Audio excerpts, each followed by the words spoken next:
प्यारे साथियों, बचपन के संस्कार ही बच्चों के भविष्य का निर्माण करते हैं। औरंगाबाद जिले के चौड़ी ग्राम में सन 1725 में जन्मी अहिल्याबाई अपने माता पिता की लाडली बेटी थी। इनके माता पिता धार्मिक प्रवृत्ति के थे। इनके पिता मानकाजी शिंदे सहज सरल स्वभाव के नेक इंसान थे। माता सुशीलाबाई अपनी बेटी को नित्य मंदिर ले जाती थी, पूजा अर्चना कराती और कथा भागवत और पुराण सुनाती थी। वहीं से उनमें श्रेष्ठ आचरण और व्यवहार के संस्कार पड़े। एक बार अहिल्याबाई पूजा के लिए शिव मंदिर में गईं। संयोग से मालवा के सूबेदार मल्हार राव होलकर भी वहां पहुंच गए। वे अहिल्याबाई की एकाग्रता और भक्ति से बहुत प्रभावित हुए। उन्होंने अहिल्याबाई को अपनी पुत्र वधू बनाने का निश्चय किया। अहिल्याबाई का विवाह मल्हार राव के पुत्र खांडे राव के साथ हो गया। खांडे राव राजकाज में रुचि नहीं लेते थे। उन्हें हथियार चलाना भी नहीं आता था। एक बार अहिल्याबाई ने पति खांडे राव को समझाते हुए कहा, स्वामी, आप राजपुत्र हैं, होलकर राज्य के उत्तराधिकारी हैं, वीर पराक्रमी के पुत्र हैं, फिर भी इन हथियारों से डरते हैं। जिन अस्त्र शस्त्र को आपने कक्ष में सजा कर रखा है, उन्हें तो आपके सबल हाथों में होना चाहिए। अहिल्याबाई की सीख ने खांडे राव की सोई हुई वीरता को जगा दिया। वे राजकाज में रुचि लेने लगे और निरंतर प्रयास से अस्त्र शस्त्र चलाना भी सीख लिया। अहिल्याबाई राजकाज में अत्यंत दक्ष थीं। उनकी बुद्धि तथा कार्य कुशलता से मल्हार राव अत्यंत प्रभावित थे। वे अहिल्याबाई की सूझबूझ पर इतना विश्वास करते थे कि बाहर जाते समय राज्य का भार उन्हीं पर छोड़ जाते थे। दुर्भाग्यवश अहिल्याबाई पर कठिनाइयों का पहाड़ टूट पड़ा। एक युद्ध में उनके पति खांडे राव वीरगति को प्राप्त हो गए। अहिल्याबाई उस समय की प्रथा के अनुसार पति के शव के साथ सती होना चाहती थी।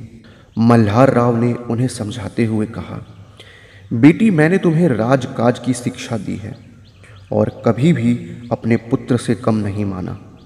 अब तुम्हें ही शासन की बागडोर संभालनी होगी। मैं समझूंगा तुम में ही मेरा पुत्र जीवित है। अहिल्याबाई ने दत्तचित्त होकर प्रजा की सेवा करना प्रारंभ कर दिया। अभी वह पति की मृत्यु के दुख से उबर भी ना पाई थीं कि श्वासुर मल्हार राव की भी मृत्यु हो गई। मल्हार राव की मृत्यु के बाद अहिल्याबाई व खांडे राव का पुत्र माले राव होलकर गद्दी पर बैठा। वह अत्यंत क्रूर और अत्याचारी साबित हुआ। राज्य की बागडोर हाथ में आते ही वह मनमानी कर प्रजा को सताने लगा।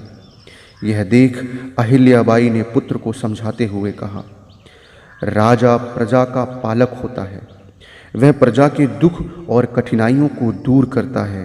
यदि तुम प्रजा को दुख दोगे तो वह कहाँ जाएगी? प्रजा से प्यार करो, उसके लिए कल्याणकारी कार्य करो। माले राव ने माँ की एक न सुनी। उसके अत्याचार बढ़ते गए, जिनके कारण उसे अपने प्राणों से हाथ धोना पड़ा। पुत्र वियोग से अहिल्याबाई को अत्यंत कष्ट हुआ। फिर भी आंसू पोंछकर अत्यंत धैर्य, साहस और हिम्मत के साथ वह राज्य की स्थिति संभालने में जुट गईं। अहिल्याबाई ने राज्य की बागडोर अपने हाथ में लेने की घोषणा कर दी। इससे कुछ लोगों में बौखलाहट मच गई। मराठा पेशवा बालाजी राव के पुत्र रघुनाथ राव ने अहिल्याबाई के पास संदेश भेजा कि शासन करने का अधिकार केवल पुरुषों को है, आप हमें राज्य सौंप दें। अहिल्याबाई ने स्वाभिमान पूर्वक उत्तर दिया, राज्य है कहाँ? राज्य तो मैं भगवान शिव के चरणों में अर्पित कर चुकी हूँ। मैं तो केवल सेविका की भांति इस धरोहर की रक्षा कर रही हूँ। शत्रुओं से राज्य की रक्षा करने के लिए उन्होंने महिलाओं की सेना तैयार की। महिला सैनिकों को उन्होंने स्वयं हथियार चलाना सिखाया तथा युद्ध एवं रणव्यूह का प्रशिक्षण दिया। अहिल्याबाई की सेना में अत्यंत उत्साह था। जब दादा राघोवा होलकर राज्य हड़पने के लिए सेना सहित उज्जैन पहुंचे, तब क्षिप्रा नदी के तट पर अहिल्याबाई की सेना की जोरदार युद्ध की तैयारी देखकर राघोवा के हौसले पस्त हो गए। बाहरी शत्रुओं से राज्य की सुरक्षा में व्यस्त रहने के कारण उनके आंतरिक शासन में शिथिलता आ गई। चोर डाकुओं का आतंक बढ़ने लगा। यह देखकर उन्हें बहुत कष्ट हुआ। उन्होंने घोषणा की कि जो मेरे राज्य में चोर डाकुओं का आतंक समाप्त कर देगा, उसके साथ मैं अपनी पुत्री मुक्ताबाई का विवाह करूंगी। इस प्रस्ताव पर एक सुंदर और बलवान युवक यशवंत राव फड़के खड़ा हुआ।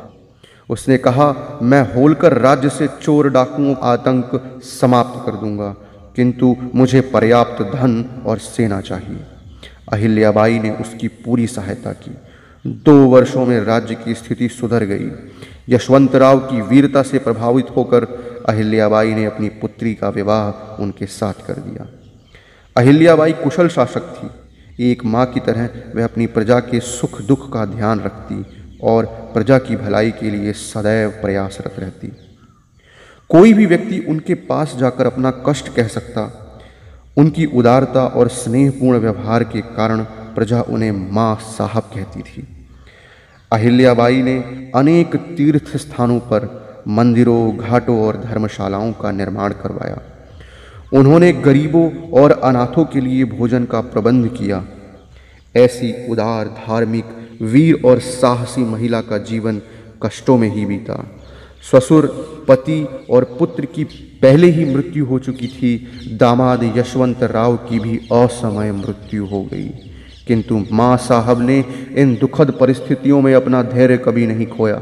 वे निष्ठा, सूझबूझ के साथ राज्य का प्रबंध करती रहीं। अंत में 60 वर्ष की अवस्था में उन्होंने यह संसार सदा के लिए छोड़ दिया। उनके बारे में ये उक्तियां सत्य हैं। अहिल्याबाई पुरुषार्थ, दूरदर्शिता व महानता में अद्वितीय हैं। कोई भी इन बातों में उनकी बराबरी नहीं कर सकता। अहिल्याबाई का व्यक्तित्व वज्र सा कठोर तथा फूल सा कोमल था।